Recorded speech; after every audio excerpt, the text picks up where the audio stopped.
Bonjour à tous. Peut-être que je vais commencer par me présenter. Si vous m'entendez bien, je suis Stéphane Clémençon, je suis professeur à Télécom Paris. J'anime une équipe de recherche d'une centaine de chercheurs dans le domaine de l'IA. On fait essentiellement des probas, des stats, de l'optimisation, du traitement du signal, audio en particulier. Et mon propos aujourd'hui, c'est... Vous n'avez pas de son ?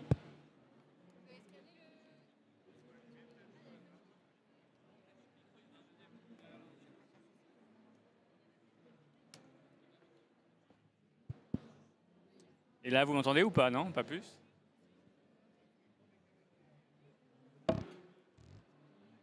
Oui. C'est bon là? D'accord, donc je continue. Donc je disais que mon propos, ça allait être de tenter d'expliquer qu'à travers quelques exemples, que l'IA... Non, ça marche pas plus apparemment. Je sais pas. Si? Bon.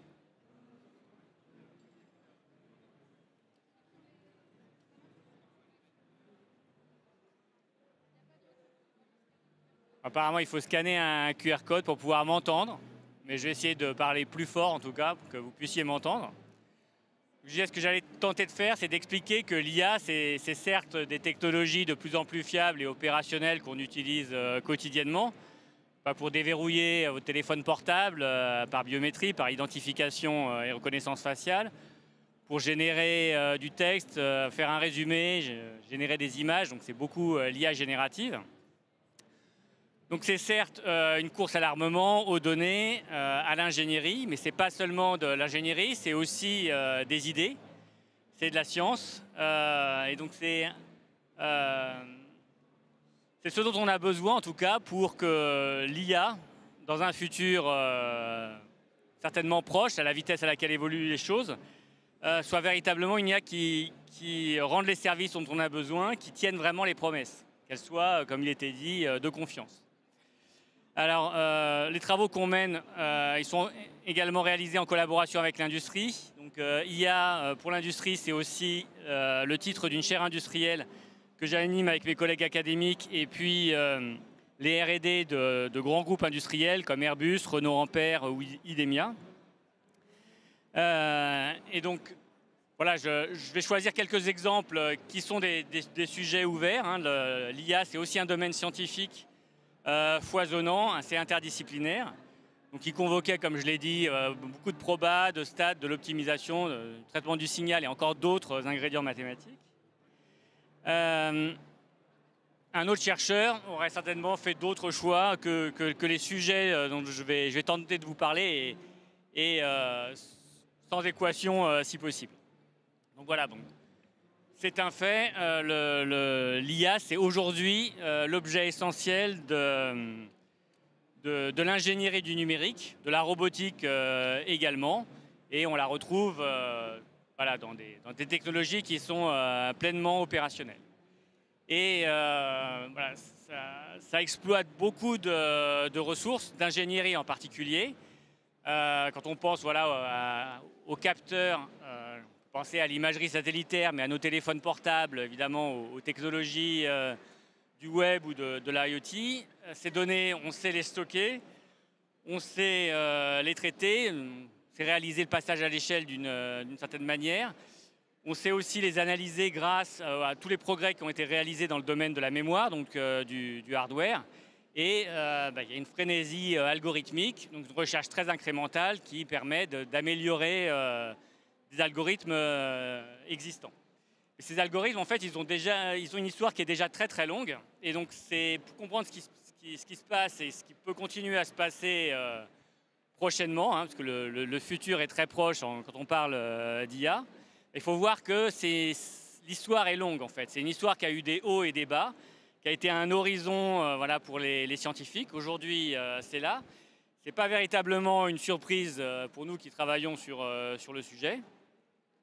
Et ce qu'il faut voir, c'est que l'IA qui fait fonctionner voilà, les technos que j'ai évoqués, elles ont voilà, une soixantaine d'années. Donc l'idée d'utiliser un modèle mathématique pour répliquer une décision, la brique de base du deep learning, le neurone artificiel, c'est le milieu des années 40. Donc voilà, Avec des multiplications et des additions, en calculant un produit scalaire, on peut voilà, programmer une machine de manière à ce qu'elle prenne une décision. L'idée d'apprendre les paramètres de cette règle, c'est le milieu des années 50, d'utiliser du hasard ou du pseudo-hasard, hein, celui que nous offrent nos ordinateurs, là, les nombres pseudo-aléatoires générés par des programmes plus ou moins longs.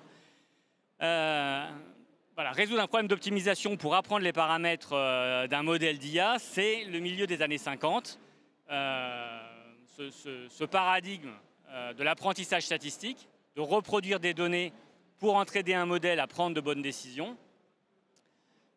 Apprendre pour la machine, ça veut dire résoudre un problème d'optimisation. Donc les machine learners, ce qu'ils font, c'est qu'ils vont regarder le gradient descendre pendant longtemps. Ils vont essayer de trouver le minimum, les valeurs optimales du paramètre. Tout ça, c'est des choses qui ont été élaborées, on va dire, au milieu du XXe siècle. Aujourd'hui, certes, on ne va pas utiliser un neurone artificiel, mais des centaines de millions, voire plus, de neurones organisés dans une structure de calcul. Un réseau très très profond. Donc les modèles que nous permettent la technologie informatique aujourd'hui, c'est des modèles d'une très grande complexité. On a énormément d'exemples à montrer à la machine, en particulier, voilà, ça a plafonné pendant très longtemps, mais dès lors que le web a permis en fait, de mettre à disposition énormément de contenu, de texte évidemment, mais d'images, de sons, de vidéos, on a pu entraîner les machines avec ce paradigme de l'apprentissage statistique du machine learning. Donc la puissance de calcul, donc aujourd'hui, ces paramètres, ces programmes d'optimisation, ils sont résolus avec des GPU, des cartes initialement prévues pour les gamers. Mais voilà, ça fonctionne très bien. Beaucoup de produits commerciaux sont fondés sur ces principes. La question, c'est est-ce que c'est la fin de l'histoire maintenant? Est-ce qu'on est juste rentré dans une phase où il y aura de l'ingénierie et plus vraiment de questions à se poser? En fait, des questions à se poser, on s'en pose tout le temps. D'abord parce que les chercheurs, voilà, ils sont mus par la mystique, par se poser un certain nombre de questions. S'il n'y a pas de problème, on n'a pas de travail, nous. Ce n'est pas forcément les solutions qui nous passionnent le plus. Vous avez peut-être entendu parler, la semaine dernière, mon collègue Stéphane Malat a été récipiendaire de la médaille d'or du CNRS pour ses travaux sur les ondelettes. Parce que la question de représenter l'information, représenter les données, suite de 0 et de 1, mais arriver à concevoir des représentations efficaces de l'information, c'est un sujet majeur pour les mathématiques. Donc on pense à la transformée de Fourier, au traitement du signal, pour encoder la voix, pour la débruiter. Donc les ondelettes, ça a été un objet, personnellement j'ai fait ma thèse dans les années 90 sur cette technologie-là. C'était très abstrait, on faisait de l'analyse fonctionnelle, mais il faut voir que ces ondelettes, c'est ce qui est à la base du format JPEG 2000. Si aujourd'hui on stocke plus d'images, plus de vidéos sur nos téléphones portables, si ça met moins de temps pour les transmettre, c'est parce qu'on a des représentations extrêmement efficaces, des représentations mathématiques d'objets qui varient, qui fluctuent, des fonctions, des images, des champs. Et donc ce sera de toute façon, à chaque fois, la technologie nous offre de nouvelles types de données. Je sais pas, on pense à la spectrométrie de masse, à l'IRM, aux télescopes spatiaux. Donc il y a toujours de nouvelles données et de nouvelles façons de penser l'information qui est portée par ces données. Donc les questions qu'on se pose, c'est représenter des préférences sur des grands catalogues, des interactions.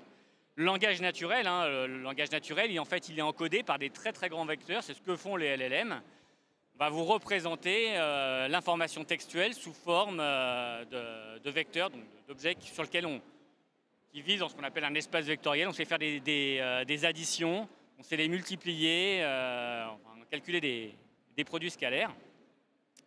Donc ça reste un sujet pour nous extrêmement vivant. En même temps, il faut voir que ce qui est calculé par les algorithmes, donc ces produits scalaires, globalement, les statistiques que calcule l'IA aujourd'hui, c'est essentiellement des moyennes. Donc elle capture très très bien les phénomènes moyens ou les modes. Quand vous êtes surpris, par exemple, qu'une IA générative puisse vous générer des phrases qui tiennent la route, ce qu'il faut voir, c'est que ces modèles-là fonctionnent en essayant de prédire le mot le plus probable étant donné le contexte. Or, si je commence une phrase, vous pourriez tous la finir, parce que on utilise toujours les mêmes tournures. Le langage, c'est quelque chose d'extrêmement prévisible, parce que on a énormément de corpus, on pense à Wikipédia ou d'autres, il y a énormément d'exemples. Donc il n'est pas surprenant en fait que, avec des statistiques relativement simples et des modèles extrêmement riches par contre, on puisse prédire ce qui va être le plus probable. Or, il y a beaucoup de situations d'applications de l'IA qui sont anticipées. Je pense à la maintenance prédictive, par exemple, à la détection de fraudes ou des attaques en cybersécurité, où l'information qui nous intéresse, ce n'est pas l'information moyenne, ce n'est pas là où se trouve la masse en fait, des données. C'est plutôt dans ce qu'on appellerait mathématiquement les queues de distribution, dans les extrêmes. C'est un sujet aujourd'hui pour nous que de concevoir des algorithmes qui vont calculer des statistiques beaucoup moins frustes que l'IA d'aujourd'hui. Et ça va être à la base de beaucoup d'applications sur lesquelles on travaille en particulier avec les industriels. Voilà, je pense à Renault Ampère qui équipe ses flottes de véhicules connectés de tout un tas de capteurs pour essayer d'anticiper les pannes, des retours à l'usine, etc. Donc, lorsque l'information est très complexe, la représenter c'est ce qu'on appelle ces signaux faibles. Mais c'est là, aujourd'hui, quand même, essentiellement une expression. C'est encore mettre des équations, trouver des formules qui capturent véritablement ce concept. Ça reste, comme je le disais, un sujet. C'est un peu la clé, en fait, de la réussite de ces applications. Et d'une manière générale, ce qui fonctionne en IA, c'est ce qui est supervisé ou auto-supervisé. Je disais compléter une phrase, on a plein de phrases sur lesquelles on peut s'entraîner. Quand vous pouvez montrer à la fois à la machine la question et la réponse, c'est quelque chose qu'on sait bien faire. Ce qui est beaucoup plus délicat, c'est ce qui est non supervisé ou très faiblement supervisé. Quand je parlais de fraude ou de cyberattaque, les gens malveillants, ils ont une imagination sans borne. En fait, ça ne sert à rien d'avoir un historique des anciennes attaques, ils en inventent toujours de nouvelles. Ce qui va remplacer l'étiquette sur les données, c'est la rareté. Donc en fait, il y a plein de façons d'être rare, il y a plein de directions dans lesquelles regarder dans l'espace. Comment faire ça efficacement, voilà, c'est un sujet de la chaire que j'anime, mais c'est un sujet de préoccupation de beaucoup de chercheurs. Voilà, donc on disait qu'il faut, aujourd'hui on a beaucoup de données, et donc on essaye de reproduire ces données. Et comme ça repose sur ce principe-là, de reproduire en fait les exemples, de faire en sorte que la machine trouve des paramètres de manière à reproduire l'existant, on reproduit aussi les biais. Donc on a l'habitude en fait, rapidement, la communauté s'est structurée autour du Data Challenge. Donc effectivement, vous avez plein d'architectures, de réseaux de neurones. Est-ce que je vais utiliser un transformer, un RNN, que sais-je? Il y a énormément de modèles possibles. Et donc une façon, par exemple, pour les entreprises de voir un peu ce que fait l'état de l'art, c'était de laisser des étudiants travailler sur des données, dire voilà, trouvez-moi le meilleur modèle. Donc effectivement, de toute façon, dès lors qu'on va vouloir utiliser un modèle d'IA, il y aura un biais de modèle, il aura ses limites, il sera bon dans certaines situations, il sera moins bon dans d'autres. Donc c'est quelque chose auquel on est habitué. Il y a beaucoup moins de réflexion sur les biais dans les données. En fait, parce qu'on a dit, voilà, big data, il y a beaucoup d'exemples. On ne va pas forcément les sélectionner ou quoi que ce soit. Plus il y a d'exemples, mieux c'est. Mais ce n'est pas forcément le cas quand on veut faire des choses fines, par exemple. La question, le fait qu'on n'ait qu'un nombre fini de données, c'est le principe de l'apprentissage statistique. L'idée, c'est, voilà, on a un certain nombre d'exemples, on va pouvoir extrapoler à des données non encore vues. Et ça marche très bien. Quand j'étais jeune, on entraînait nos tablettes à reconnaître notre écriture manuscrite. Maintenant, il y a des bases de données où il n'y a pas toute la variabilité de l'écriture humaine, mais il y en a suffisamment pour que votre iPad ou votre reconnaisse automatiquement et puisse encoder justement votre écriture manuscrite. Mais dans tout un tas d'autres situations, il faut faire très attention. Je pense par exemple aux applications dans le domaine de la santé, où on en verra d'autres, où les questions de représentativité ne s'évanouissent pas simplement sous le fait de la masse des exemples.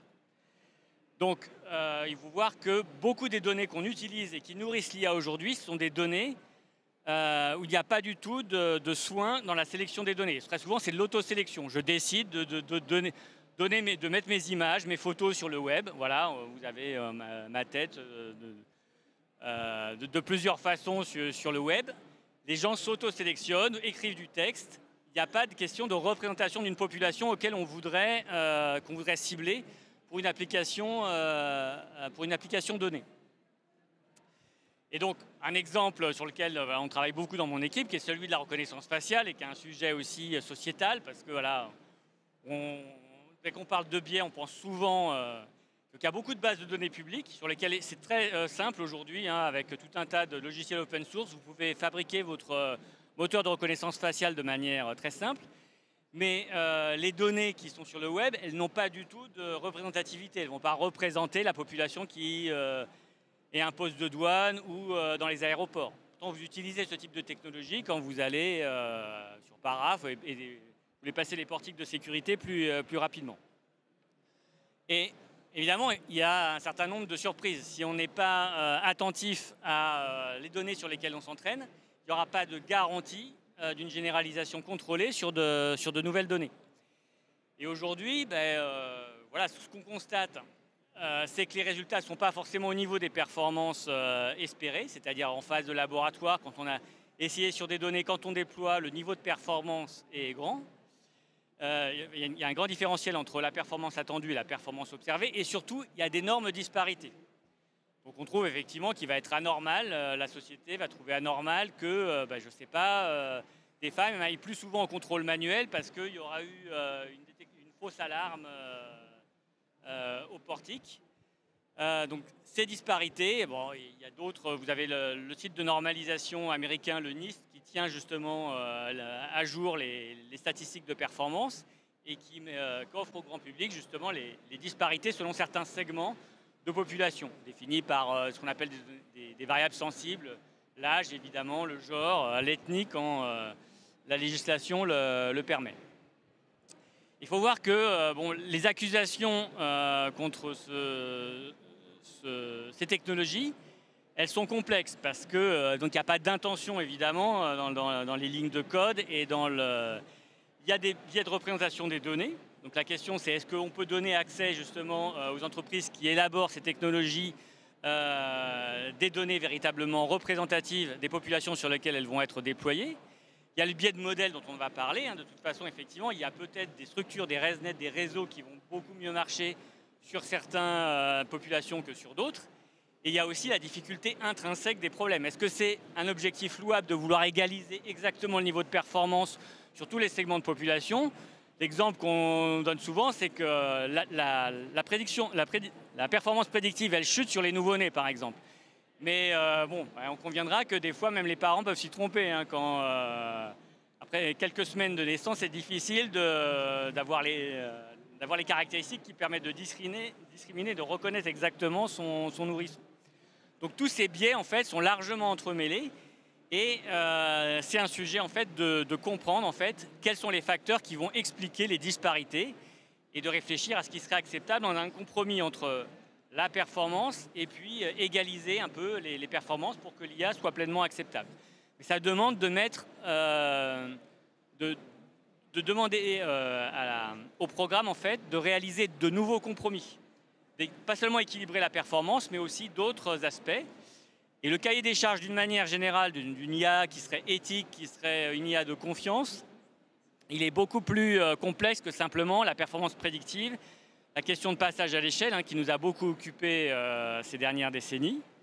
Aujourd'hui, on attend en fait de l'IA qu'elle respecte votre vie privée, qu'elle n'utilise pas n'importe quelle donnée, donc il y a les questions de propriété intellectuelle dont je ne vais pas parler, qu'elle soit également aussi explicable, qu'elle soit robuste, puisqu'elle repose sur les données pourraient être contaminées, il pourrait y avoir de la malveillance, de manière à faire dériver un peu les modèles. Tout ça, c'est des questions majeures et qui sont des questions de recherche aujourd'hui. On ne peut pas dire qu'elles soient pleinement réglées. Par exemple, quand on parle de contamination des jeux de données ou des modèles, voilà, je disais que l'ingéniosité de la malveillance, elle est sans borne. Il faut aussi que les réponses de la recherche le soient également. Et pour que l'IA soit acceptable, ce qu'il faut voir aussi, c'est qu'elle doit être beaucoup plus frugale. Donc, comme je le disais, ce qui nous a occupé, c'est essentiellement faire en sorte que le passage à l'échelle puisse être réalisé, que les programmes puissent avaler toutes les données du web, qu'on puisse véritablement les exploiter. Mais ça a été fait au prix d'une extrême redondance. C'est-à-dire que si on pense à des infrastructures comme Spark, etc., ce qu'elles font pour avaler toutes les données, c'est qu'elles vont les répliquer en multi-segments de données. Donc l'information, finalement, elle est dupliquée maintes fois. Les modèles, l'idée, c'est que voilà, on a regardé surtout la performance prédictive. Donc les modèles sont extrêmement redondants aussi.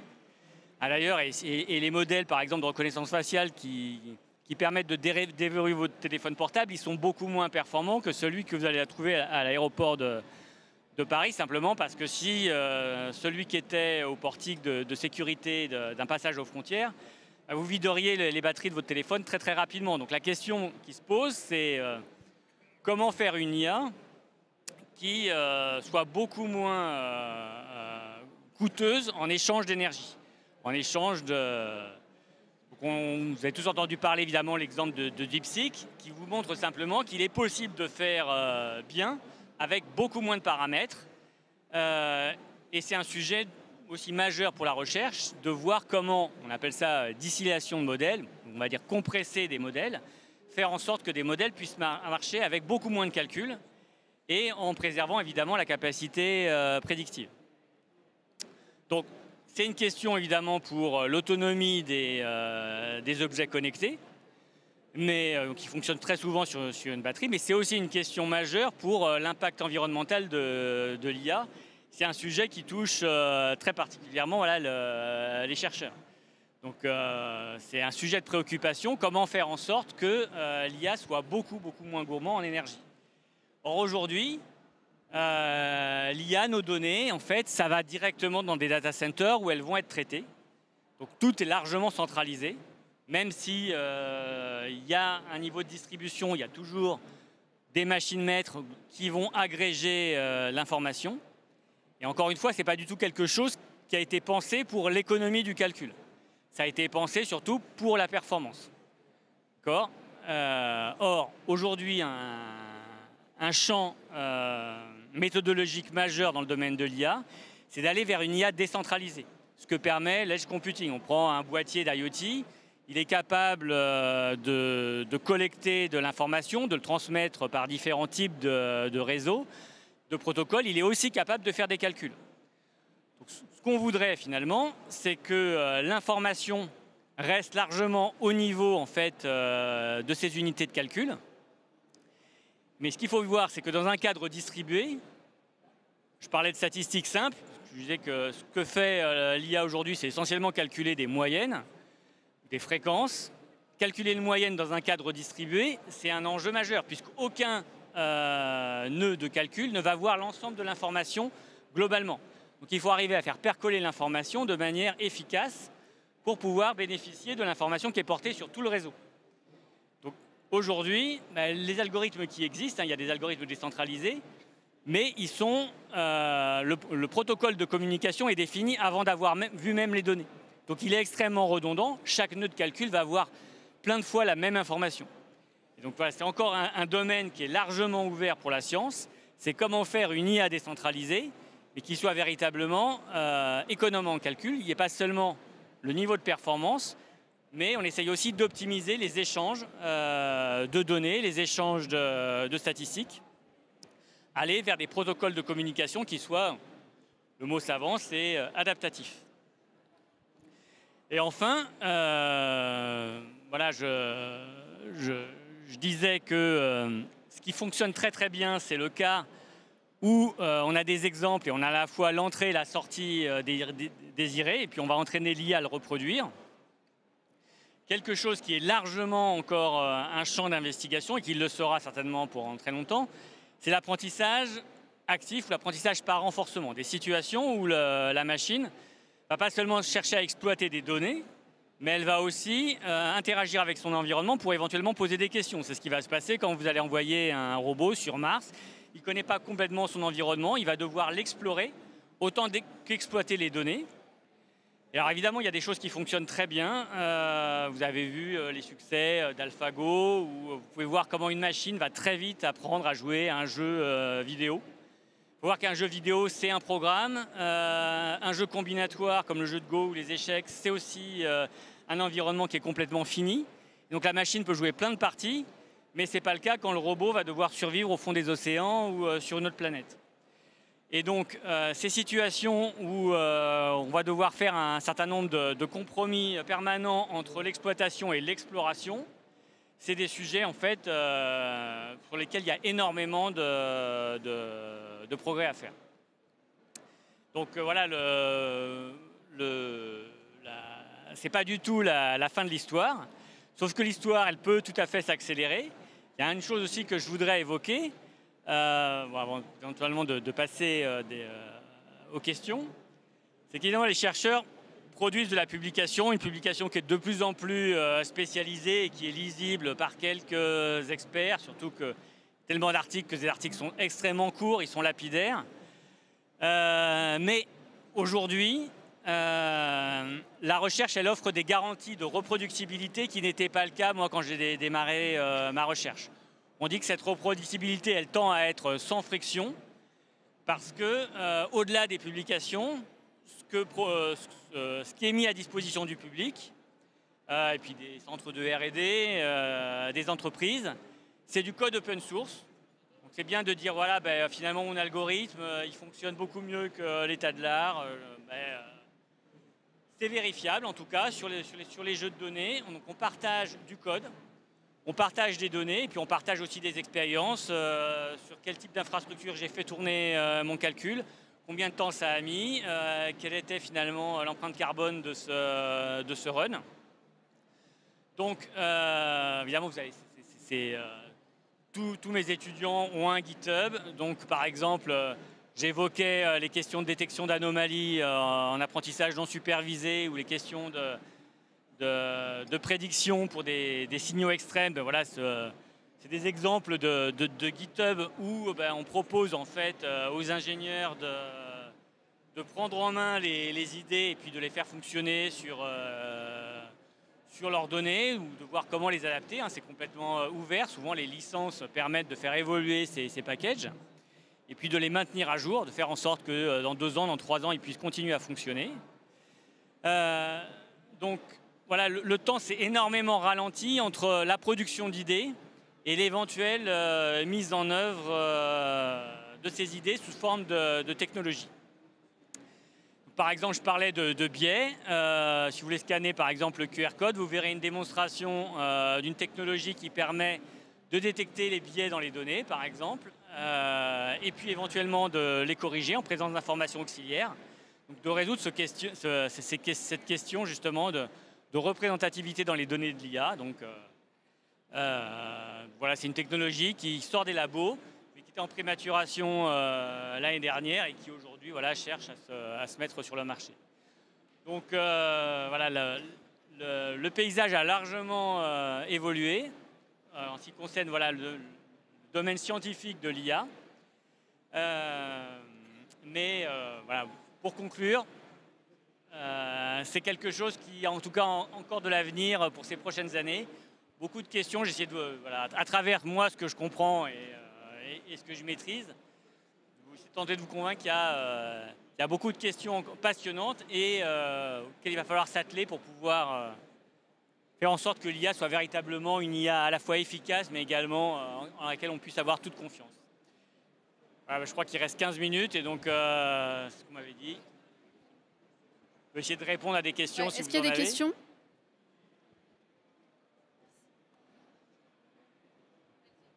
Merci pour la présentation, c'est très intéressant. J'ai une question sur l'explicabilité des modèles. En fait, on sait que beaucoup de modèles deep learning ne sont pas vraiment sont black box. Et comment on pourrait travailler sur l'explicabilité ? Voilà, c'est un sujet, un sujet qui est totalement légitime, mais qui est parfois pas forcément traité de manière honnête intellectuellement. Les gens trouvaient que les modèles statistiques anciens, ils étaient beaucoup plus interprétables. Mais non, on fait une régression linéaire. on va sommer des choses qui n'ont rien à voir. Voilà, je sais pas, le salaire, l'âge, etc. Tout ça, c'est mis dans un produit scalaire, dans une collection d'addition et de multiplication. Ce n'était pas beaucoup plus interprétable. Simplement, ce qu'on pouvait faire, c'était une analyse de la variance et voir l'impact de la variable sur le modèle. Mesurer son niveau d'explicabilité. Donc la règle n'était pas du tout explicable, mais par contre, ce qu'on pouvait tenter d'expliquer, c'était le poids qu'avaient certaines variables dans la règle. Ben ça, on peut tout à fait le faire. Hein. Il n'y a pas une seule et unique façon de le faire. Donc, il y a encore une recherche largement incrémentale où les gens proposent d'autres outils. Mais d'avoir l'explicabilité, elle pourrait être d'emblée chercher un modèle explicable ou au contraire post-traiter le modèle de manière à pouvoir expliquer pourquoi il va prendre telle décision, quels sont les ingrédients dans la décision. C'est quelque chose qui peut tout à fait... voilà, je montrais la technologie là, sur la détection des biais. Donc c'est bien de voir que deux bases de données, par exemple, des bases de données d'images, n'ont pas la même distribution et donc il n'est pas légitime de transférer ce qu'on a appris à l'une sur l'autre. Mais il faudrait savoir pourquoi, par exemple. Est-ce que, par exemple, les femmes seraient sous-représentées dans cette base de données? Ou est-ce que les gens jeunes et de tel CSP le seraient également? Donc, ce que produit aussi la technologie, c'est des explications inhérentes aux décisions que prend le système. Donc ça, c'est un sujet important pour lequel il existe des solutions. Elles ne sont pas... encore une fois, la fin de l'histoire n'est pas pour demain. Ça va nous occuper encore pas mal de temps. Mais il y a des solutions qui existent. La question, c'est évidemment un modèle qui a des centaines de millions, voire des milliards de paramètres. On ne va pas pouvoir le résumer très simplement. On regarde un peu les trajectoires qui sont utilisées dans le réseau. Ça ne va pas forcément beaucoup nous... Mais on peut tenter de résumer un certain nombre de choses, d'expliquer. Mais il y aura un nouveau compromis, effectivement. Est-ce qu'on veut qu'il soit très performant? Est-ce qu'on veut qu'il soit très explicable? Est-ce qu'on veut un compromis entre les deux? Et c'est ce que l'IA ne fait pas forcément très bien. C'est-à-dire que l'IA, souvent, on regarde un critère qu'on sait optimiser, justement, qu'on sait quantifier, et au détriment d'autres critères. Ce qu'il faut apprendre, c'est programmer les machines de manière à ce qu'elles résolvent des compromis un peu multi-objectifs. Mais c'est quand même l'utilisateur final, l'humain, qui sait globalement ce qui va être acceptable ou pas. D'accord ? Vous pouvez prendre vos véhicules autonomes, aller d'un point A à un point B. Vous voulez que ce soit à peu près sûr, vous voulez que ce soit peut-être rapide, mais vous voulez peut-être pas être malade non plus à tous les virages. Donc voilà, quand vous payez votre course de taxi, vous savez vous si vous êtes satisfait ou pas. Mais c'est plus riche qu'un simple critère quantitatif. Et voilà, l'IA aujourd'hui, c'est aussi ce qu'on lui demanderait, c'est d'être plus complexe dans la définition de ses objectifs. Bonjour. Il y a quelque chose que je pense que je n'ai pas super bien compris par rapport à la redondance dans les bases de données. Oui. C'est que si les IA ont besoin de calculer des moyennes pour donner des résultats, est-ce que la redondance, c'est pas quelque chose qu'on attend, et quelle est la redondance qui est acceptable et quelle est la redondance qui n'est pas acceptable du coup dans une base de données? Il n'y a pas de réponse toute faite. Ça dépend vraiment de l'application. Donc, je disais par exemple pour la reconnaissance des caractères manuscrits, on entraîne les étudiants de télécom ou d'ailleurs sur la base MNIST justement, et on peut voir qu'avec 60 000 caractères, ça suffit largement pour faire un moteur qui n'a pas besoin d'en avoir plus. Pour d'autres problèmes, je ne sais pas, faire du diagnostic médical par exemple, pour des histologies qui sont peut-être très complexes à détecter, peut-être qu'il en faut plus. Il n'y a pas de réponse complètement faite, mais c'est des questions qu'on ne s'est pas forcément posées. L'idée, c'était de pouvoir avaler ça, et plus il y avait de données, mieux c'était. Aujourd'hui, quand on voit ce que ça coûte, il faut se poser la question. Surtout quand on s'aperçoit qu'effectivement, une grosse partie des réseaux, des très grands réseaux, n'est pas du tout utilisée en fait, lorsqu'on utilise la techno.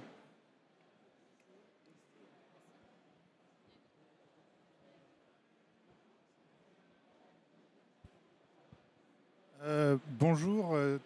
Tout à l'heure, vous avez dit qu'il n'y avait pas de pré-traitement pour la data, pour faire apprendre de l'IA.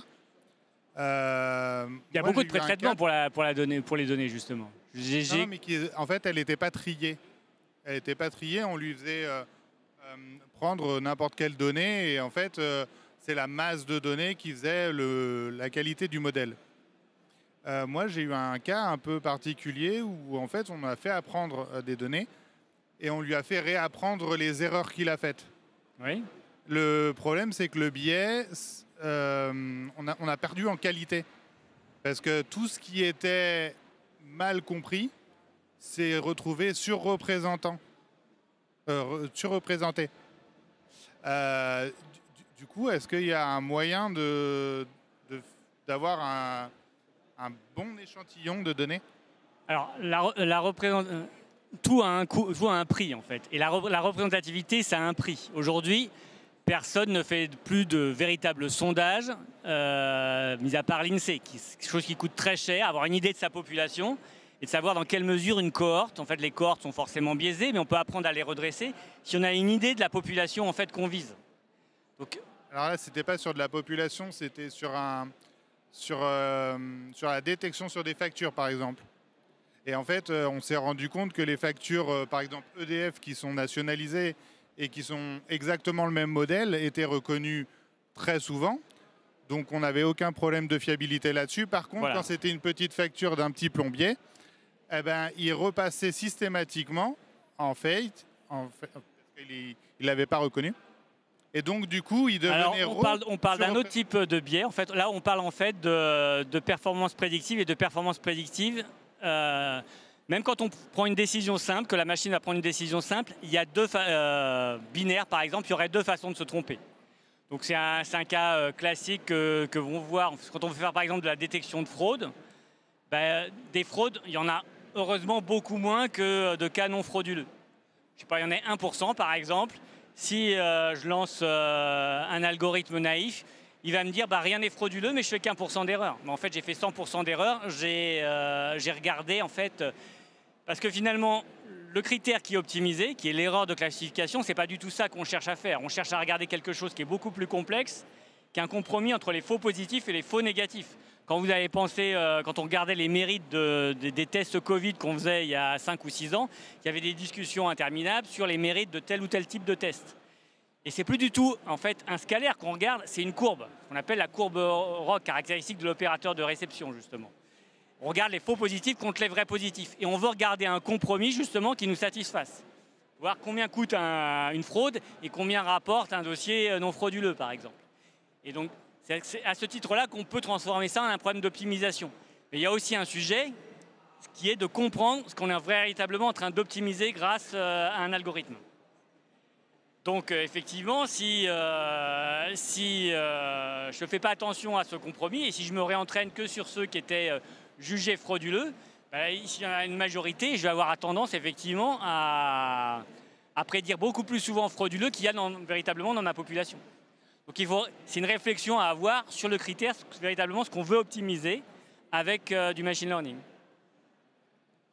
Et on peut mixer différents types de machine learning? Par exemple, il y a plein de types de machine learning. Donc effectivement, là, si on parle de fraude, on est souvent des cas qui sont très faiblement supervisés ou des populations très déséquilibrées. Parce que voilà, heureusement, il y a moins de fraude que de dossiers non frauduleux. Donc ça, c'est... Malgré tout, il y a quand même des étiquettes. Je parlais de cybersécurité. Très souvent, on ne sait pas véritablement si c'est une attaque. On sait simplement que c'est quelque chose qui dévie très fortement du comportement moyen. Sachant que le comportement va être monitoré par des centaines, voire des milliers de variables. Donc, on va essayer d'encoder les logs, les accès à un serveur de différentes manières. Un peu, ça déroule sur le temps. Donc, c'est là qu'on est vraiment dans le domaine des signaux faibles. Et globalement, il y a l'apprentissage supervisé ou autosupervisé, ce qui fait grosso modo marcher l'IA qui fonctionne très bien aujourd'hui et qu'on vend de manière commerciale. Ce qui est beaucoup plus complexe, c'est le cadre non supervisé. Le cadre où on ne peut pas montrer, on ne peut pas être sûr que voilà, c'est vraiment une cyberattaque. Peut-être on le saura que dans 6 mois, que c'est vraiment des transactions qui correspondent à du blanchiment d'argent. C'est des sujets qui sont beaucoup plus durs et où l'IA va faire beaucoup plus d'erreurs. Ce n'est pas parce qu'on a plus de données qu'on fera moins d'erreurs. Parce qu'il y aura de l'incertitude qu'on va mettre en entrée dans la machine. Ça définit pas complètement la réponse qu'on en attend. C'est aussi un sujet de l'IA de quantifier l'incertitude. Et ça, malheureusement, comme l'explicabilité, c'est très peu fait. Ça va être fait juste sur un jeu de données, puis voilà, et il y a une grosse désillusion quand on l'applique à un autre jeu de données, par exemple, c'est plus du tout aussi performant. Et donc parce que très souvent, les performances de l'IA ne s'agrémentent pas de mesures d'incertitude.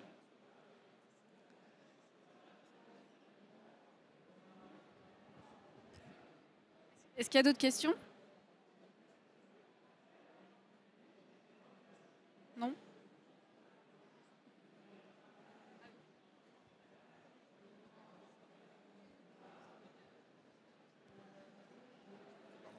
Oui, bonjour.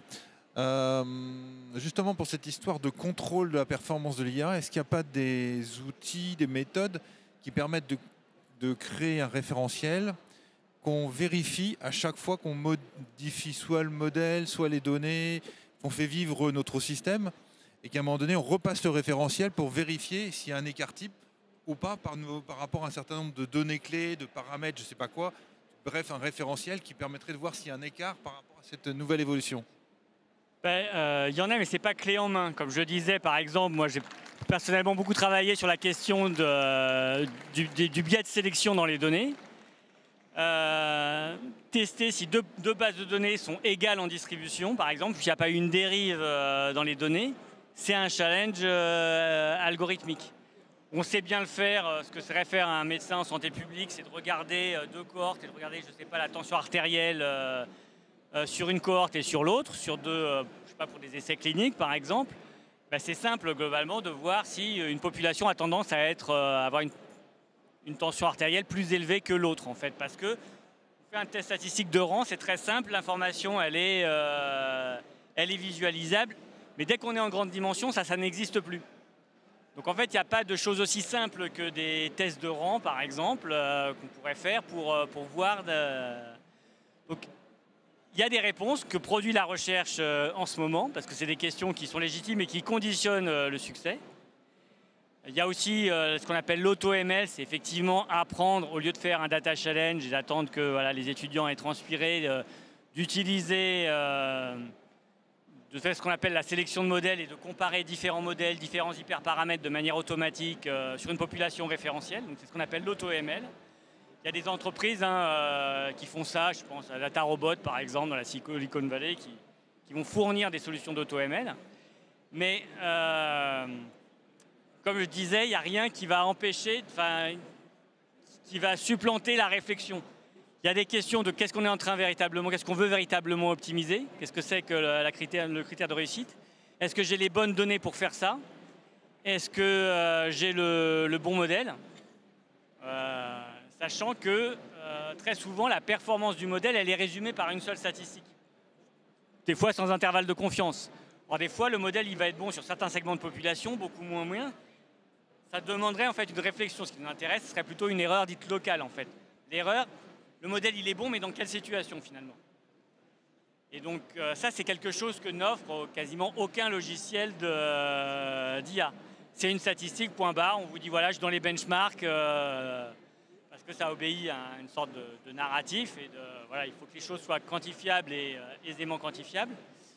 Mais on parle de choses bien plus complexes. Donc oui, il y a des solutions, mais il faut solliciter des travaux de recherche pour les élaborer en tout cas et en faire éventuellement quelque chose qui relève d'une solution pleinement opérationnelle.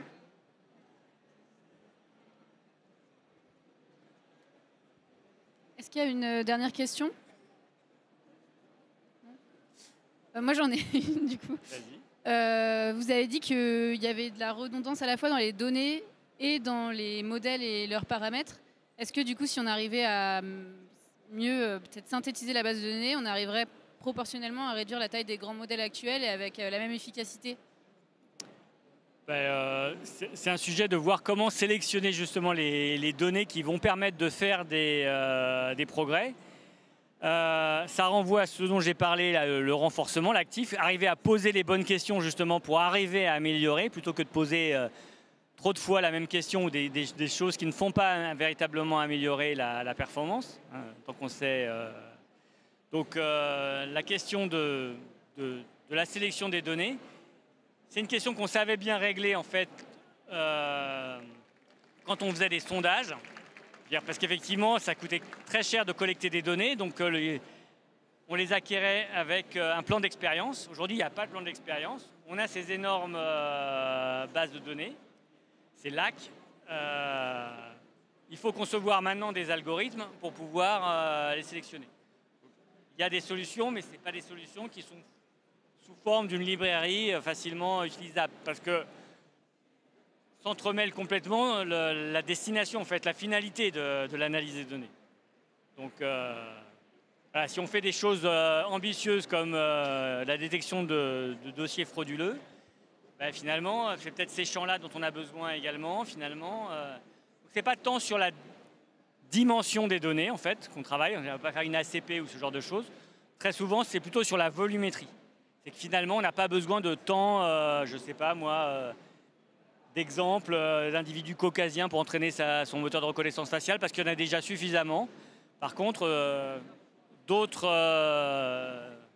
segments de population sont bien moins sous-représentés. Il faudrait peut-être leur donner plus de poids.